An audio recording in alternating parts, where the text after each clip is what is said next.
তোমাদের ইতিপূর্বে অনেকে পার হয়ে গেছে, যাদের সমাজের মধ্যে গুরুত্ব যাদের ছিল, সমাজে যাদের প্রভাব ছিল, তাদের সন্তানেরা চুরি করলে, তাদের সন্তানেরা যদি চুরি করত, তাহলে বিচারকরা কি করতো? টাকা খায়া হোক না খায়া হোক তাদেরকে মাফ করতো, তাদের বিচার করতো না। তাদের বিচার করতো না। কি করতো জানেন? তাদের বিচার করতো না, অতাকু, তাদেরকে ছেড়ে দিত।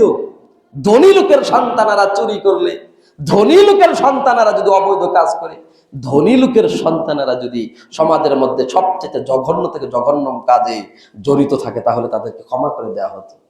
ধরা হতো কাদেরকে? কাদেরকে ধরা হতো? ওয়াইদা সারাকা ফিহিম দুআইফু, যখন সমাজের নিম্ন শ্রেণীর লোকের সন্তান, যদি সমাজের গরিব চাষা বসা, রিক্সা চালক, দিন মজুর, ভ্যান চালক এবং কি আরো নিকৃষ্টতম যদি কোনো শব্দ থাকে, তাদের সন্তানেরা যদি সমাজের মধ্যে চুরি করে, তাহলে কি করা হতো?